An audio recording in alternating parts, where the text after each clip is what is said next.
Bonjour, bonsoir à toi et bienvenue sur ce nouvel épisode de Veritas Obscura. Avant que celui-ci commence, je voulais tous vous remercier pour l'accueil que vous avez fait pour ma première vidéo, en espérant que celle-ci ainsi que les suivantes vous plairont tout autant. Trêve de bavardage, venons-en aux faits. L'épisode d'aujourd'hui est consacré aux séquestrations et enlèvements. Et là encore, je vous ai déniché des histoires assez impressionnantes. Mais vous connaissez la règle, 3 histoires, une seule est vraie. Je vous retrouve donc en fin de vidéo pour vous donner la réponse.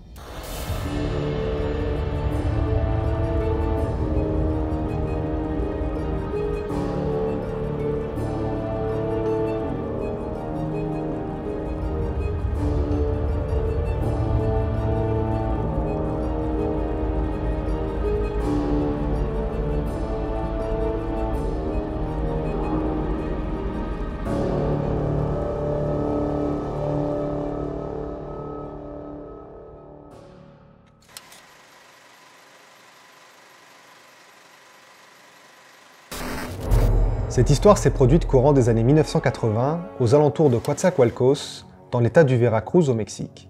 Un groupe de 4 amis en vacances, originaires de Chicago dans l'Illinois, s'était préparé depuis des mois pour faire un road trip qui les emmènerait du Yucatan jusqu'à Mexico, d'où ils y prendraient un avion pour rentrer chez eux. Malheureusement, le road trip fut de courte durée, se faisant kidnapper sur la route qui les emmenait au Mexico. Ils ne furent retrouvés que 10 ans plus tard, 2 d'entre eux ayant péri pendant leur captivité. Le 5 juillet 1980, Marla, Christopher, Nick et Rodrigo firent escale à Cancún. Leur voyage commença agréablement dans cette ville très touristique du Yucatan. Ils entamèrent leur road trip 2 jours plus tard, direction Valladolid. Après les quelques jours à visiter les vestiges mayas du territoire, les 4 amis se dirigèrent vers la capitale-état de Tabasco, Villahermosa. Ce fut leur dernière nuit de liberté avant 10 ans d'enfermement. Au matin du 10 juillet 1982, les 4 amis attendaient le bus qui devait les emmener à Cordoba. Mais à peine 2 heures après leur départ, le bus s'arrêta brusquement après qu'un passager armé en ait donné l'ordre. Il fit descendre tous les occupants du bus, y compris les 4 touristes. Au dehors, une dizaine de personnes, visages masqués, les attendaient, armes de guerre à la main. C'est ici que le calvaire de ces jeunes touristes commença. On les emmena de force dans une baraque au fin fond d'une épaisse forêt, près de la rivière Coatzacoalcos. Ils étaient détenus dans une petite maison en tôle, vétuste, uniquement munie d'un réchaud et de 2 matelas disposés au sol. Pendant plus de 10 ans, ils subirent des violences, viols et même mutilations. En effet, Christopher avait essayé de s'échapper, ils étaient alors enfermés depuis 3 ans, en se jetant dans la rivière duquel ils allaient se laver habituellement. Il fut ramassé quelques mètres plus loin et on lui coupa la main droite en représailles. Durant ces 10 années, le groupuscule qui se prénommait El Pueblo essayait de rentrer en contact avec l'ambassade américaine pour un échange de leur otage contre une rançon de 100 000 $. Les négociations étaient largement compliquées du côté américain qui ne voulait pas se laisser faire par un groupuscule caché dans une forêt du Veracruz. D'autant qu'un espoir vint pendant les élections de 1988, Carlos Salinas de Gortari, le candidat d'un parti majoritaire, s'était engagé auprès des États-Unis à retrouver ces touristes disparus. Carlos fut élu avec une majorité des voix et il entreprit de mettre à bien son engagement. Le 10 décembre 1989, le groupe El Pueblo, acculé devant cette soudaine traque, entama un ultimatum jurant de tuer un membre du groupe par jour jusqu'à recevoir la rançon. Ils exécutèrent Nick le matin du 11 décembre, puis découpèrent sa tête pour la déposer dans une boîte devant l'ambassade américaine à Mexico. Le lendemain, sans nouvelles de l'ambassade, ils tuèrent Marla et firent transmettre l'information. Les Américains décidèrent enfin de passer à l'action et, en accord avec le gouvernement mexicain, envoyèrent une troupe d'élite récupérer les touristes restants. Dans la nuit du 13 décembre 1989, Rodrigo et Christopher, affaiblis et marqués sur tout le corps, se feront secourir par cette équipe qui les extrairont en hélicoptère jusqu'à l'aéroport de Mexico où les attendait une cellule de crise américaine. De retour au pays pour la nouvelle année, les deux survivants, amochés physiquement et mentalement, retournèrent dans leurs familles respectives. Plusieurs années plus tard, Rodrigo sortit, en collaboration avec Christopher, un livre sur leurs tristes aventures en terre mexicaine.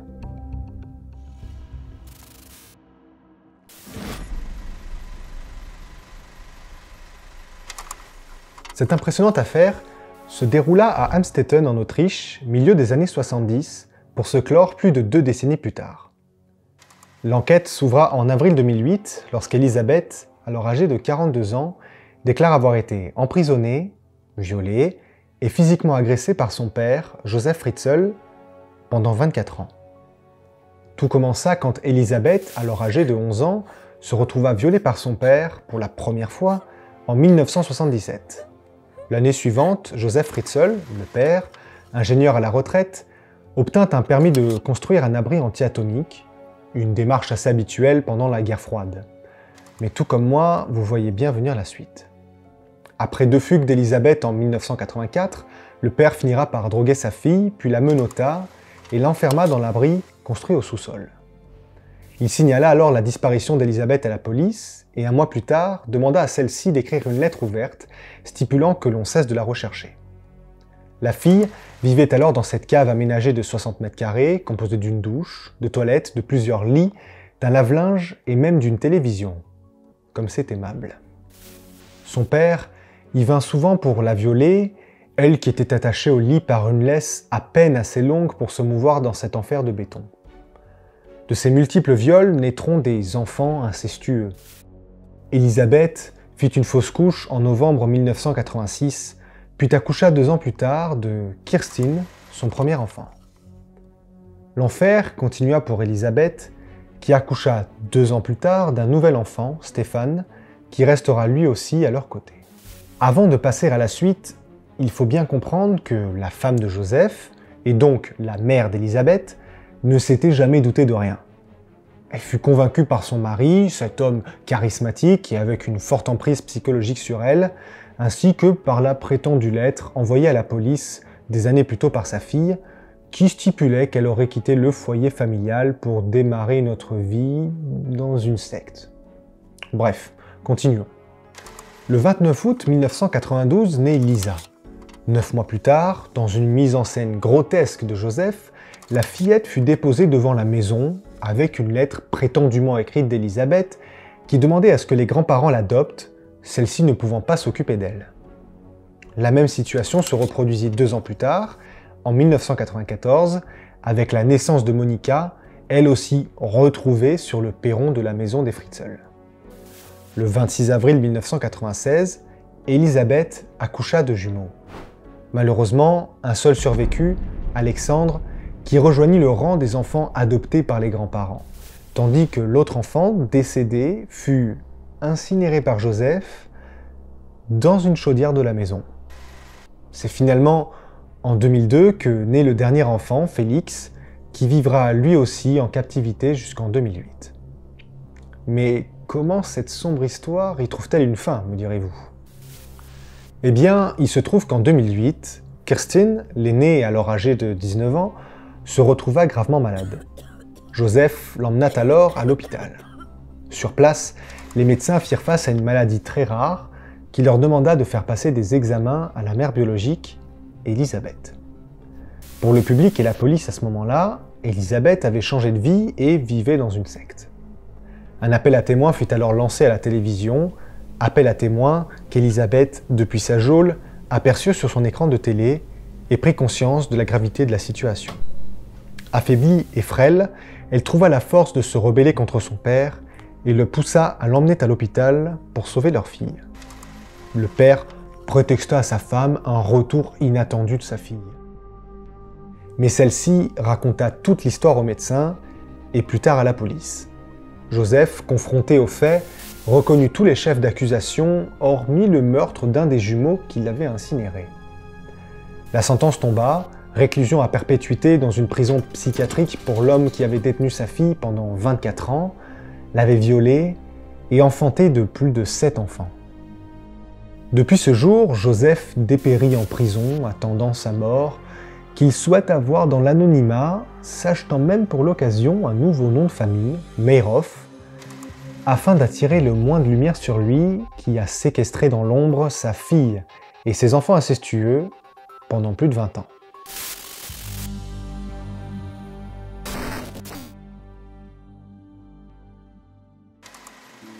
Pour cette dernière histoire, j'espère que vous avez le cœur bien accroché. Car il se trouve que cette histoire, qui se déroule en Europe de l'Est, plus précisément à Cracovie en Pologne, fut au début des années 2000 l'affaire du plus gros démantèlement de trafic d'organes du continent européen. Pas moins de 15 personnes, le plus souvent des sans-abri mais aussi des touristes, furent kidnappées dans cette grande ville de la Pologne pour servir de donneurs d'organes d'un gros réseau de vente du marché noir. Les premières disparitions qui alertèrent la police remontent au mois de mars de l'année 2000. La centrale reçut une signalisation de disparition pour un couple de touristes grecs qui avaient passé une semaine dans la ville de Cracovie. Ils auraient dû rentrer chez eux le 23 mars, mais leurs proches n'avaient jamais eu de leurs nouvelles. Georgios et Sofia Kostas, toutes deux âgées de 32 ans, revenaient en début de soirée du sud de la ville, au-delà du fleuve Vistule, pour dîner dans un restaurant. Selon le rapport de la police, des témoins auraient vu une voiture de luxe noire s'arrêter pour vraisemblablement leur donner le chemin, puis ils grimpèrent à bord de ce véhicule. Ce fut la dernière fois que l'on eut un contact avec ce couple. La police découvrit les corps dans une décharge à l'est de la ville, à moitié ensevelis sous les décombres. Leurs corps étaient éventrés. Il manquait les reins de Georgios ainsi que son cœur. Sofia, elle aussi, manquait de ses mêmes organes. Les enquêteurs firent de suite le rapprochement avec une organisation criminelle qui devait alors sévir aux alentours de Cracovie, qui extirpait des organes qu'ils revendaient ensuite au marché noir. La police criminelle fut mise au courant de l'affaire et entama une tentative d'infiltration du réseau, à ce moment-là en vain. Quelques mois plus tard, en août, une nouvelle disparition fut portée aux oreilles des policiers. Sara Moretti, jeune italienne de 19 ans, était en voyage Erasmus et logée dans le cœur de la ville, près de la basilique Sainte-Marie. La famille d'accueil signala sa disparition alors qu'elle semblait avoir enfreint leur couvre-feu de plusieurs heures, sans donner de nouvelles. Malheureusement, aucun témoin ne put apporter des indices concrets, les derniers l'ayant vue furent les élèves de l'académie de musique qu'elle fréquentait pour y prendre des cours de violon. L'enquête, au point mort, finira par s'arrêter pendant quelque temps. C'est en juin 2003 qu'une macabre découverte, accidentelle de surcroît, fit le tour des journaux à l'international. Un propriétaire d'un terrain vague à la lisière nord de Cracovie avait fait la découverte de plusieurs dizaines de cadavres, tous enfouis à plus d'1 mètre dans son terrain, alors en pleine construction. Les enquêteurs identifièrent Sara Moretti, disparue 2 ans plus tôt, grâce à une analyse ADN. Les autopsies indiqueront qu'elle avait été probablement tuée alors qu'elle était endormie, ses organes furent extraits et elle mourut des multiples hémorragies internes dues au prélèvement de ceux-ci. Des dizaines de personnes, la plupart supposément des sans-abri, jonchaient le terrain, tous ayant en commun la disparition d'un ou plusieurs organes.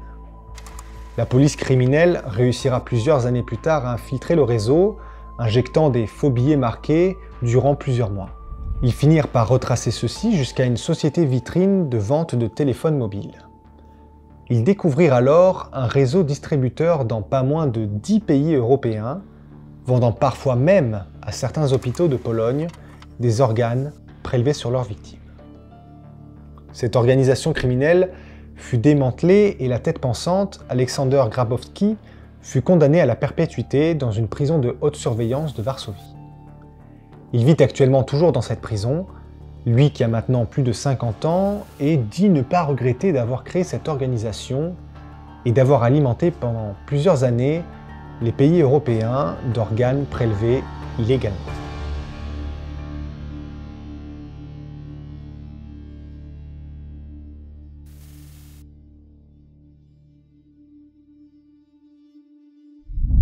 Voici donc la fin de cette vidéo. J'espère que ces 3 histoires d'enlèvement et de séquestration vous ont plu, vous ont fait froid dans le dos. Une petite anecdote supplémentaire concernant l'histoire réelle vous sera donnée à la fin, mais avant cela, j'aimerais vous demander de liker la vidéo, de vous abonner si ce n'est pas encore fait, et de laisser un petit commentaire, positif comme négatif, afin que je puisse m'améliorer. Mais je sais que vous voulez la réponse. Et la véritable histoire était la séquestration de Joseph Fritzl sur sa fille Elisabeth pendant plus de 24 ans. Pendant plus de 2 décennies, il avait enfermé sa fille dans une cave de 60 mètres carrés dans laquelle il la viola et lui fit des enfants incestueux. Petite anecdote supplémentaire, il se trouve donc que pendant tout le long de la séquestration, notre bon vieux Joseph vivait une vie vraiment tranquille. Il partait en voyage d'affaires et partait chaque été avec sa femme pendant 2 mois à Salzbourg. Mais pendant ces vacances-là, il n'omettait pas de rentrer chaque semaine pour nourrir sa famille en captivité. Bref, voici la fin de la vidéo. Il ne me reste plus qu'à vous dire une seule chose. La vérité peut parfois être plus sombre que le mensonge. À bientôt.